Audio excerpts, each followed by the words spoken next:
लखनऊ के 1.25 से ज्यादा लोग Iran, Oman, Bahrain, Muscat, Riyadh, उसके अलावा दुबई में फंसे हुए हैं। तो सुप्रीम लीडर आयतुल्लाह के निधन के बाद लखनऊ में जबरदस्त हंगामा, विरोध, सड़कों पर लोग उतर चुके हैं। जबरदस्त तरीके से नारेबाजी भी हमने दिखाई थी कि लोग खासा नाराज नजर आ रहे हैं। छोटे इमामबाड़े के पास लोग इकट्ठा हुए हैं। अमेरिका और इजरायल के खिलाफ नारेबाजी की गई है और ये विरोध प्रदर्शन लगातार देखने को मिल रहा है। तो बड़ी खबर बता रहे हैं, supreme leader Ayatollah Ali Khamenei की मौत के बाद जबरदस्त विरोध देखा जा रहा है। लखनऊ की सड़कों तक उतर चुका है ये विरोध प्रदर्शन, जहां छोटे इमामबाड़े से बड़े इमामबाड़े तक के पैदल मार्च करके विरोध जताया गया है। और उस दौरान पुलिस फोर्स की तैनाती साफ देखी गई। कोई भी अप्रिय घटना ना हो, इसके लिए प्रशासन पूरी तरह से मुस्तैद नजर आया। लेकिन जो तस्वीरें हैं वो बता रही कि आखिरकार लोगों में कितना गुस्सा है, विरोध है, जो सड़कों तक आ चुका है।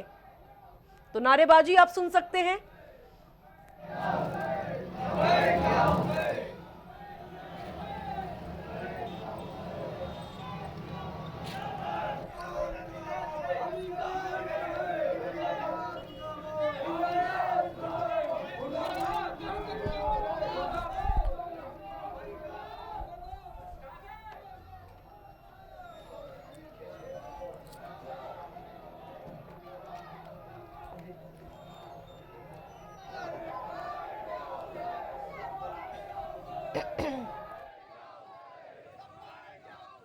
चुका है और विरोध प्रदर्शन करता हुआ नजर आ रहा है। और लगातार हमारे संवाददाता लाइव तस्वीरें दिखा रहे हैं कि कैसे कि लखनऊ में भी जबरदस्त तरीके से इसको लेकर विरोध हो रहा है, क्योंकि कई अपने हैं जो वहां पर फंस चुके हैं। लोग मदद की मांग, गुहार लगा रहे हैं। और ये आपको बताते चले, सबसे ज्यादा लखनवी परेशान है क्योंकि कई ऐसे जो भारतीय हैं वो लखनऊ के वहां पर बसे। आप सांसद संजय सिंह का भी बयान सामने आ गया, तो लगातार अब सियासी प्रतिक्रिया भी सामने आने लगेंगी। और ट्वीट करके खामनेई का जाना एक युग का अंत है।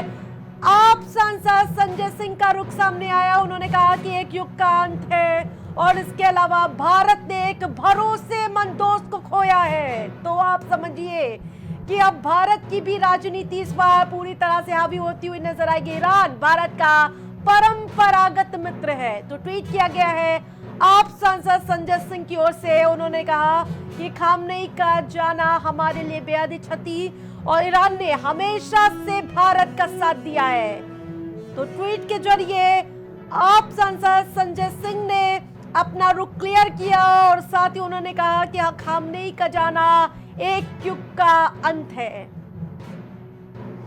तो अब धीरे धीरे सभी की प्रतिक्रियाएं भी सामने आने लगी है। तो इस दुनिया के सबसे बड़े युद्ध पर पूरी दुनिया की निगाह है और भारत भी इसमें कहीं ना कहीं इस युद्ध को लेकर, क्योंकि अगर महायुद्ध हुआ तो पूरे देश इसकी चपेट पे आएंगे, महंगाई बढ़ेगी, तमाम तरह के जो तेल निर्यात होगा उस पर भी खासा असर देखने को मिलेगा। क्योंकि युद्ध किसी भी चीज का हल नहीं है, बातचीत के टेबल से क्या हल निकलेगा कि वो तो बात की बात होगी। लेकिन आप सांसद संजय सिंह ने साफ कहा कि खामनेई का जाना एक युग का अंत है, तो उसकी भरपाई करना आसान नहीं है। तो वही इन सब के बीच क्या कुछ लोगों का इस पर प्रतिक्रिया है, वो आपको सुनाते हैं।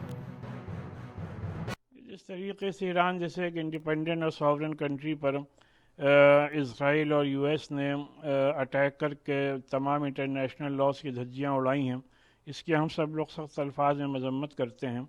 और फिर जिस तरीके से इस अटैक में स्कूल पर अटैक हुआ और बड़ी तादाद में मासूम बच्चों का कत्लेआम हुआ, और फिर अब जनाब खामनेई साहब का इस अटैक में इंतकाल हो गया, इससे पूरी दुनिया में, पूरे इस्लामी जगत में एक बहुत ही हम ये समझते हैं कि गम और गुस्सा है। और इसकी हम लोग सख्त अल्फाज में मजम्मत करते हैं और अपने मुल्क में तमाम लोगों से अपील करते हैं कि हर तरीके से अमन कायम रखें। लेकिन उसी के साथ साथ इंटरनेशनल कम्युनिटी को चाहिए कि इस जंग को फ़ौरन रोका जाए और ख़ामनेई साहब के इंतकाल के लिए जो लोग भी ज़िम्मेदार हैं उनके ख़िलाफ़ इंटरनेशनल कोर्ट में केस चला करके क़ानूनी का उनको सज़ा हर हालत में दी जानी चाहिए। और इस जंग को वो भी जो कि रमज़ान जैसे मुबारक और मुक़द्दस महीने में ये अटैक्स हुए हैं, इसकी इस नुक्ते नज़र से हम लोग और भी सख्त अल्फाज में इसकी मजम्मत करते हैं। देखिए, हमारे मज़हब में, हमारे धर्म में शहादत जो है वो सबसे बड़ा मर्तबा और सबसे बड़ा दर्जा जो है वो समझा जाता है। और हर एक दुआ करता है कि अल्लाह उसको शहादत अता करे, उसको शहादत मिले। वो भी यही कहा करते थे आयतुल्लाह खामनेई की हम पे भी तमन्ना है कि हम शहीद हों। और जो मीडिया झूठे खबरें उड़ा रहा था कि बंकर में है और छुपे में है, तो ये सब झूठ बिल्कुल था। जिस तरह से कि नॉर्मल इंसान जहाँ वो नॉर्मल तरीके से रहते थे उसी घर में वो रह रहे थे पूरी जंग में, और उसी के साथ साथ दफ्तर में भी उसी तरह से आते थे जिस तरह से रोज़ाना वो आते रहे। लिहाजा उसी तरह से वो दफ्तर में काम कर रहे थे और लोगों से मिल रहे थे जो उससे मिलने के लिए आते हैं। और उसी वक्त जैसे बुज़दिल इसराइल अमेरिका ने उस पर हमला करके उनको शहीद कर दिया। उनके साथ और बहुत से उलमा भी उनके साथ साथ शहीद हुए हैं। तो ये सब जालिम और ये बुज़दिल हैं कि जिन्होंने एक ऐसी शख्सियत को शहीद किया है कि जो हमेशा जिसने मजलूमों का साथ दिया है, हमेशा पीड़ित लोगों का जिसने साथ दिया है, और हमेशा हर जालिम का और अत्याचारी का मुखालिफ रहे हैं वो। और हम तो समझते हैं कि उनका जो खून बहा है, तो शहीद का खून कभी रायगा नहीं जाता है। हम अपने खामेनेई रहबर को, जिनको धोखे से मारा गया, जिनकी नस्लों में गद्दारी है, जिनकी नस्लों में धोखेबाजी है, उन्होंने धोखे से मारा मेरे खामेनेई को। खामेनेई मेरा शेर था, शेर। कल भी शेर था, आज भी शेर है, कयामत तक शेर रहेगा। एक खामेनेई मरेगा, हजार खामेनेई ऊपर। हम माँ ने बेटे जने हैं कुर्बानियां देने के लिए। लानत है अमेरिका और इसराइल पर, लानत बेशुमार। ये यजीदी हैं, ये गद्दार हैं, ये धोखेबाज हैं। इनसे कभी वफा नहीं हो सकती है। इनकी नस्लें गद्दार हैं, धोखेबाज हैं। नहीं, सबसे बड़ी बात है कि हम लोग के लिए कंसर्न है कि बहुत सारे लोग इस देश के, खास करके बिहार के खाड़ी के देशों में रहते हैं, और बहुत सारा फ़ोन भी हम लोगों को आ रहा है वहाँ से। और आज सुबह मुख्यमंत्री जी ने कहा, तो मैंने अभी बात किया आधा घंटा पहले, जो हमारे देश के विदेश मंत्री हैं जयशंकर जी, मेरी पर्सनली बात हुई है उनसे, और उन्होंने कहा है कि जो उस देश में जो लीडरशिप है सबसे उनकी बात हो रही है। अभी सारा एयरपोर्ट बंद है उधर, तो कम से कम जो लोग हैं वो घर के अंदर ही रहे। और भारत सरकार, एक्सटर्नल अफेयर्स मिनिस्ट्री सारे सिचुएशन को मॉनिटर कर रही है। जैसे ही थोड़ी स्थिति नॉर्मल होगी तो फिर उनके आने का या जो भी तरीका होगा उसका रास्ता निकाला जाएगा। फिलहाल बड़ा कंसर्न, हम सब लोग चाहते हैं कि युद्ध रुके, और दुबई एयरपोर्ट इतना इम्पॉर्टेंट एयरपोर्ट है, वो एयरपोर्ट भी बंद हो गया। और हम बिहार सरकार भी भारत सरकार के संपर्क में है। ईरान के सुप्रीम लीडर मौलाना आयतुल्ला अली खामनाई की मौत की खबर ने पूरी मिल्लत इस्लामिया को झकझोर कर दिया है और दुख में मुब्तला कर दिया है। उनका इंतकाल सिर्फ ईरान की आवाम के लिए नहीं बल्कि पूरी मिल्लत के लिए नुकसानदायक है और दुख की, गम की खबर है। ज़रूरत थी उनको आज ईरान की आवाम के लिए कि वो ढारस बने रहते और उनके सहारे, उनके दिशा और निर्देशों की ज़रूरत थी।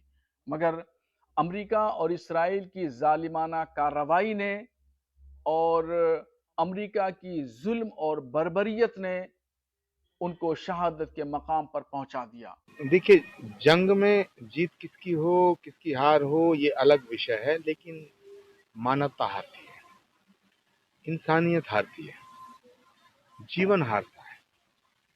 तो कहीं भी दुनिया के किसी भी कोने में कहीं भी अगर युद्ध होता है, वो भी इस दौर में जहां हर एक कंट्री एटॉमिक पावर से सुसज्जित है, तो वो किसी एक देश के लिए फायदेमंद हो सकता है या किसी एक खास पॉलिटिक्स के लिए फायदेमंद हो सकता है, लेकिन इंसानियत के लिए खतरा है। तो मुझे लगता है कि भारत को और भारत के साथ साथ तमाम उन देशों को जो शांति चाहते हैं, जो शांति के पक्षधर रहे हैं, उन सारे मुल्कों को, उन सारे देशों को बात करनी चाहिए, क्योंकि युद्ध किसी भी समस्या का समाधान युद्ध नहीं है। समस्याओं के समाधान संवाद से हैं और मुझे भारत के यशस्वी प्रधानमंत्री जी पर पूरा भरोसा है कि और भारत हमारा इस पूरे वैश्विक पटल पर बहुत अच्छी भूमिका का निर्वहन करेगा। तो मिडल ईस्ट की महा कवरेज लगातार जारी है और यहाँ पर जो लगातार इस मुद्दे पर